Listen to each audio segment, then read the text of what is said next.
Bismillahirrahmanirrahim. Alhamdulillahi rabbil alamin. Wassalatu wassalamu ala rasulillahi wa ala alihi wa ashabihi wa man tabi'ahum bi ihsanin ila yaumiddin, amma ba'd. Akhwati fillah hafizakunallah. Dalam materi hadis ya, kita lanjutkan ya. Kita sudah selesai membahas tentang hadis innamal a'malu binniyat, yang mana niat itu ya, ada dua niat, yaitu niatul amal, niat untuk beramal, wa niyatul ma'mulilah, niat kepada siapa kita beramal. Dan juga kita sudah menyebutkan keutamaan niat, yang mana niat ini bisa membedakan di antara ibadah dan juga di antara fi'lul mubah dan fi'il ibadah. Kemudian akhwati fillah, dalam hadis yang kedua ini insyaallah kita akan membahas hadis yang kedua. Hadis Aisyah radhiyallahu taala anha, man ahdatsa fi amrina hadza ma laysa minhu fahuwa raddun, aw man amila amalan laysa alaihi amruna fahuwa raddun. Barang siapa yang mengada-ngada atau memperbarui dalam perkara agama kita yang tidak pernah ada dalam agama kita, fahuwa raddun, maka amalan itu akan tertolak. Atau man amila amalan, sama artinya, barang siapa yang melakukan amalan laisa alaihi amruna, yang tidak ada dalam agama kita, fahuwa raddun, maka amalannya akan tertolak ya. Maka hadis ini menyebutkan mantuk dan mafhum ya. Jadi antum harus tahu mantuk dan mafhum. Mantuk itu adalah sesuatu yang tertulis dalam hadis, yang tersurat, yang bisa kita fahami ketika kita langsung membacanya. Ya, namanya mantuk. Nah, mantuk hadis ini ya, menunjukkan bahwasannya setiap suatu yang baru ya, atau bisa kita sebutkan dengan al-bid'ah, sesuatu yang baru ya, yang diada-adakan dalam agama kita, yang tidak ada asalnya dari Alkitab dan Sunnah ya, mau itu bid'ah amalan, mau itu bid'ah perkataan ya, semuanya amalan tersebut ditolak oleh Allah Subhanahu wa taala, tidak diterima oleh Allah Subhanahu wa taala, bahkan mendapat dosa ketika kita tahu bahwasanya amalan itu bid'ah tapi kita masih melakukannya ya. Contohnya misalnya amalan-amalan yang diperbarui, amalan-amalan yang belum pernah disyariatkan Allah ya. Contohnya adalah misalnya, biasanya karena kita semangat untuk melakukan ibadah ya, kita semangat untuk melakukan sholat subuh misalnya, kita terlalu awal untuk pengen lebih awal melaksanakan sholat subuh, maka dia sholat subuh sebelum azan subuh jam 3, sekalian tahajud, lanjut tahajud 8 rakaat, kemudian witir 3 rakaat, kemudian subuhnya lanjut langsung tahajud, biar lama sholat subuhnya. Jadi sholat subuhnya dimulai dari jam 3 misalnya. Maka ini salah, amalan yang salah walaupun niatnya baik ya. Apa itu niatnya? Mengawali sholat subuh tapi belum masuk waktu subuh ya. Kemudian misalnya lagi, dia semangat untuk beribadah, dia melihat orang sholat zuhur 4 rakaat biasa saja. Nah, dia ingin inisiatif sendiri, saya mau sholat zuhur saya lebih banyak, maka saya ingin sholat zuhur ya sebanyak 8 rakaat. Baik apa tidak niatnya? Niatnya baik untuk bertakarub kepada Allah Subhanahu wa taala, tapi dengan cara yang salah. Dengan cara dia melaksanakan sesuatu yang tidak disyariatkan oleh Allah Subhanahu wa taala. Atau misalnya dia ingin sholat di tempat yang ia rasa khusyuk sholatnya. Akhirnya dia menunjuk tempat kuburan untuk sholat. Karena apa katanya? Saya kalau sholat di kuburan itu lebih khusyuk. Nah, sholat di kuburan itu lebih khusyuk. Padahal Rasulullah melarang ya, menjadikan kuburan itu sebagai tempat sholat ya, kecuali sholat mayat yang orangnya ketinggalan untuk sholat mayat. Maksudnya di sini sholat yang ada sujud dan rukuknya. Dia sholat di kuburan, tiap hari dia sholat di kuburan. Maka ini tidak boleh, walaupun ada dalam dirinya merasa kekhusyuan, tapi tidak diperbolehkan oleh syariat. Maka tidak boleh, tidak diterima amalannya, bahkan berdosa.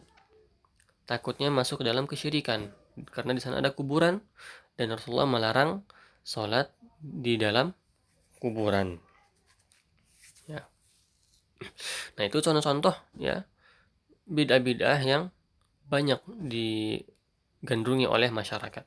Atau misalnya pengen puasa, puasa selama 1 hari biasa aja. Saya pengen puasa terus 1 tahun, tidak pernah putus. Puasa, buka maghrib, besok puasa lagi, sama-sama dia puasa di hari-hari yang diharamkan puasa. Contohnya hari raya Idul Fitri, hari raya Idul Adha, ayam mutasyrik, kan tidak boleh puasa tapi dia puasa. Maka ini tidak boleh, la yajuz, li'annaha ghairu masyru'iyyatun fil kitabi wala fis sunnah, karena tidak ada syariatnya dalam Al-Qur'an dan As-Sunnah. Maka dalam ibadah kita harus benar-benar menjaganya. Karena ibadah itu sifatnya adalah tauqifiyah. Apa itu tauqifiyah? Tauqifiyah itu adalah tidak boleh dilakukan kecuali ada dalil dari Alkitab dan As-Sunnah. Jika tidak ada dalilnya, maka tidak boleh kita lakukan. Itu yang namanya ibadah. Jadi ibadah kita ya, asalnya itu haram, kecuali ada dalil yang menunjukkan bahwasannya ibadah itu ada. Misalnya sholat zuhur atau sholat zuhur 8 rakaat tadi yang kita contohkan. Asli dari ibadah yang 4 rakaat tambahan itu ada tidak? Asal tidak ada, berarti dia diharamkan.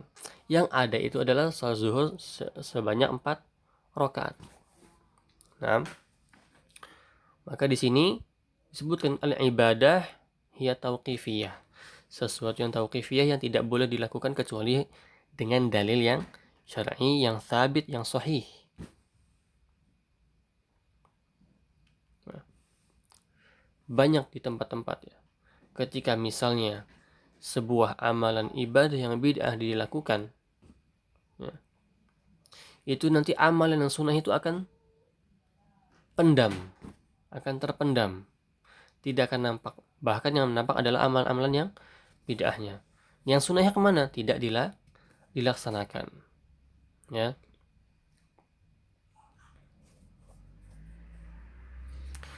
Padahal sunnah-sunnah yang lain ya, ibadah-ibadah Allah itu banyak sekali yang belum pernah kita lakukan.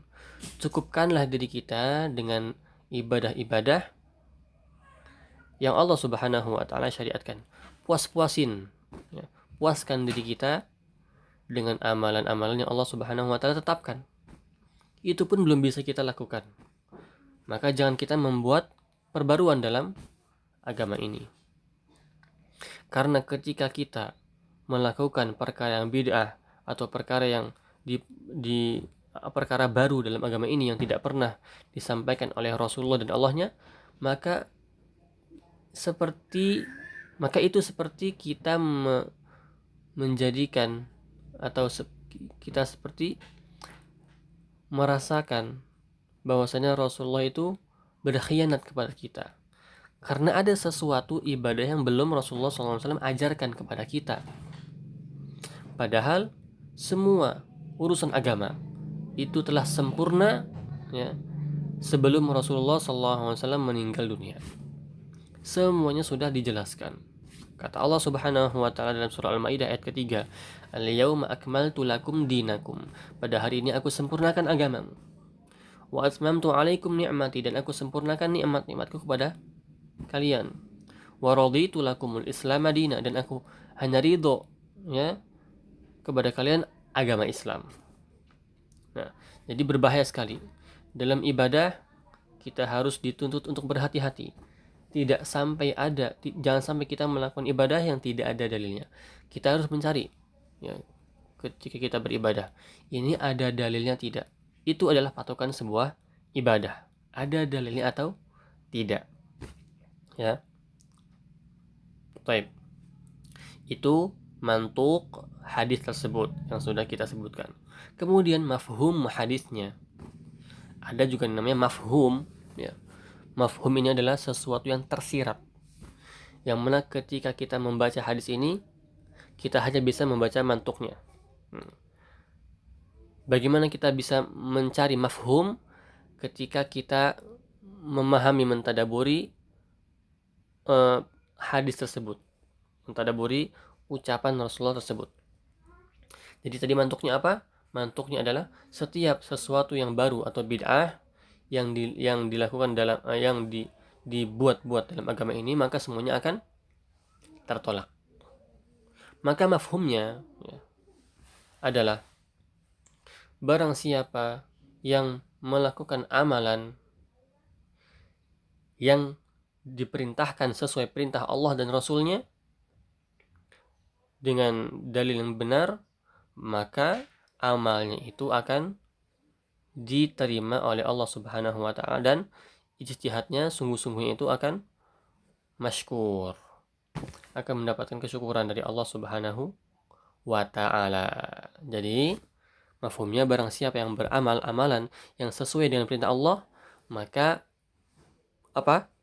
amalannya itu akan diterima oleh Allah Subhanahu wa taala. Berbeda dengan orang yang beribadah tapi tanpa dalil, tidak ada dalilnya. Agama kita adalah agama dalil yang jelas, ya.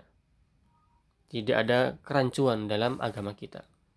Ada dalil, kita lakukan. Tidak dalil, tidak usah kita repot-repot untuk melakukannya. Wallahu ta'ala a'lam bishawab. Mungkin itu saja pada hari ini. Insyaallah pertemuan akan datang kita membahas hadis yang ketiga, ad-dinu an-nasihah. Tentang agama itu adalah nasihat. Tapi untuk tugasnya, Antuna bisa meringkas pembahasan pada hari ini, dan juga barang siapa yang belum mentasmi hadis yang kedua ini, man ahdatsa fi amrina, tafadhali Antuna tasmi, dan Ustaz akan masukkan nilai dalam rekap nilainya. Subhanakallahumma bihamdik asyhadu an la ilaha illa anta astaghfiruka wa atubu ilaik. Assalamualaikum warahmatullahi wabarakatuh.